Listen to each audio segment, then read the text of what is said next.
Chapter 4. I reached my street 5 minutes before I usually do, according to my watch, which is the only adornment abnegation allows, and only because it's practical. It has a gray band and a glass face.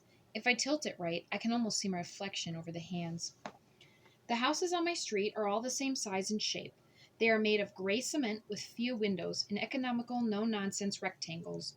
Their lawns are crabgrass and their mailboxes are dull metal. To some, the sight might be gloomy, but to me, their simplicity is comforting.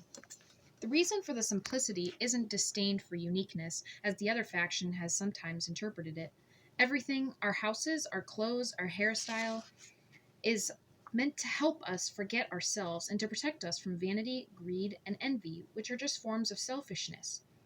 If we have little and want for little and we are all equal, we envy no one. I try to love it. I sit on the front step and wait for Caleb to arrive. It doesn't take long. After a minute, I see gray-robed forms walking down the street. I hear laughter. At school, we try not to draw attention to ourselves, but once we're home, the games and jokes start. My natural tendency towards sarcasm is still not appreciated. Sarcasm is always at someone's expense. Maybe it's better that abnegation wants me to suppress it. Maybe I don't have to leave my family. Maybe if I fight to make abnegation work, my act will turn into reality. Beatrice, Caleb says. What happened? Are you all right? I'm fine. He's with Susan and her brother Robert, and Susan is giving me a strange look, like I am a different person than the one she knew this morning. I shrug. When the test was over, I got sick. It must have been that liquid they gave us. I feel better now, though. I try to smile convincingly. I seem to have persuaded Susan and Robert, who no longer looks concerned for my mental stability, but Caleb narrows his eyes at me, and the way he does it is when he suspects someone of duplicity. Did you two take the bus today? I asked. I don't care how Susan and Robert got home from school, but I need to change the subject. Our father has to work late, Susan says, and he told us we should spend some time thinking before our ceremony tomorrow. My heart pounds at the mention of the ceremony. You're welcome to come over later if you'd like, Caleb says politely. Thank you, Susan smiles at Caleb. Robert raises an eyebrow at me. He and I have been exchanging looks for the past year as Susan and Caleb flirt in the tentative way known only to abnegation. Caleb's eyes follow Susan down the walk. I have to grab his arm to startle him from his daze. I lead them into the house and close the door behind us. He turns to me. His dark, straight eyebrows draw together so that a crease appears between them. When he frowns, he looks more like my mother than my father. In an instant, I can see him living the same kind of life my father did, staying in abnegation, learning a trade, marrying Susan, and having a family. It will be wonderful. I may not see it. Are you going to tell me the truth now? He asks softly. The truth is, I say, I'm not supposed to discuss it, and you're not supposed to ask. All those rules you bend, and you can't bend this one? Not even for something this important? His eyebrows tug together, and he bites the corner of his lip. Though his words are accusatory, it sounds like he is probing me for information. Like he actually wants my answer. I narrow my eyes. Will you? What happened in your test, Caleb? Our eyes meet. I hear a train horn so faint it could easily be wind whistling through an alleyway. But I know it when I hear it. It sounds like the Dauntless calling me to them. Just don't tell our parents what happened, okay? I say. His eyes stay on mine for a few seconds, and then he nods. I want to go upstairs and lie down. The test, the walk, and my encounter with the factionless man exhausted me. But my brother made breakfast this morning, and my mother prepared our lunches, and my father made dinner last night, so it's my turn to cook. I breathe deeply and walk into the kitchen to start cooking. A minute later, Caleb joins me. I grit my teeth. He helps with everything. What irritated me most about him is his natural goodness, his inborn selflessness. Caleb and I work together without speaking. I cook peas on the stove. He defrosts 4 pieces of chicken. Most of what we eat is frozen or canned because farms these days are far away. My mother told me once that a long time ago there were people who wouldn't buy genetically engineered produce because they viewed it as unnatural. Now we have no other option. By the time my parents get home, dinner is ready and the table is set. My father drops his bag at the door and kisses my head. Other people see him as an opinionated man, too opinionated maybe, but he's also loving. I try to see only the good in him. I try. How did the test go? He asks me. I pour the peas into a serving bowl. Fine, I say. I couldn't be a candor. I lie too easily. I heard there was some kind of upset with one of the tests, my mother says. Like my father, she works for the government, but she manages city improvement projects.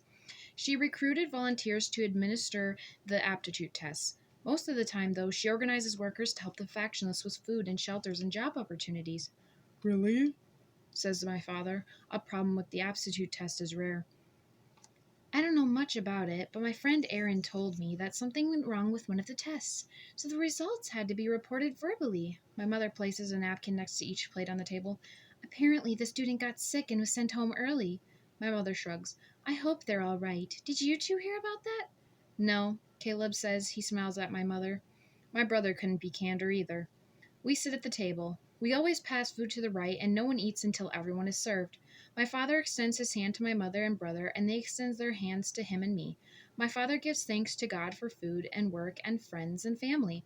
Not every abnegation family is religious, but my father says we should try not to see those differences because they will only divide us.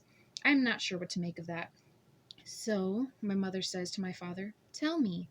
She takes my father's hand and moves her thumb in a small circle over his knuckles. I stare at their joined hands. My parents love each other, but they rarely show affection like this in front of us. They taught us that physical contact is powerful, so I have to be wary of it since I was young.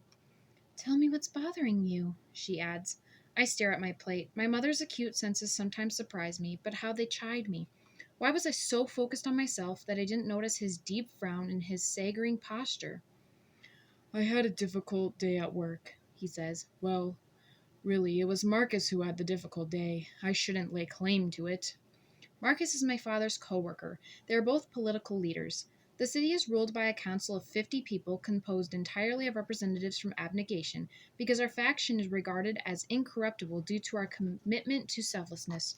Our leaders are selected by their peers and their impeccable character, moral fortitude, and leadership skills. Representatives from each of the other factions can speak in the meetings on behalf of a particular issue, but ultimately the decision is in the council. And while the council technically makes decisions together, Marcus is practically influential. It has been that way since the beginning of the Great Peace, when the factions were formed. I think the system persists because we're afraid of what might happen if it didn't. War. Is this about that report Janine Matthews released? My mother says. Janine Matthews is the erudite's sole representative, selected based on her IQ score. My father complained about her often. I look up. A report? Caleb gives me a warning look. We weren't supposed to speak at the dinner table unless our parents asked us a direct question, and they usually don't. Our listening ears are a gift to them, my father says. They give us the listening ears after dinner in the family room. Yes, my father says, his eyes narrow. Those arrogant, self-righteous... He stops and clears his throat. Sorry, but she released a report attacking Marcus's character. I raised my eyebrows. What did it say? I asked. Beatrice, Caleb said quietly. I duck my head, turning my fork over and over until the warmth leaves my cheeks. I don't like to be chastised, especially by my brother. It said, my father says, that Marcus's violence and cruelty towards his son is the reason his son chose dauntless instead of abnegation. Few people who were born into abnegation chose to leave it. When they do, we remember. 2 years ago, Marcus's son Tobias left us for the dauntless, and Marcus was devastated. Tobias was his only child and his only family, since his wife died giving birth to their second child. The infant died minutes later. I never met Tobias. He rarely attended community events and never joined his father at our house for dinner. My father often remarked that it was strange, but now it didn't matter. Cruel? Marcus? My mother shakes her head. That poor man. As if he needs to be reminded of his loss. Of his son's betrayal, you mean? My father said coldly. I shouldn't be surprised at this point. The erudite have been attacking us with these reports for months, and this isn't the end. There will be more, I guarantee it. I shouldn't speak again, but I can't help myself. I blurted out. Why are they doing this? Why don't you take this opportunity to listen to your father, Beatrice? My mother said gently. It is phrased like a suggestion, not a command. I look across the table at Caleb, who had the look of disapproval in his eyes.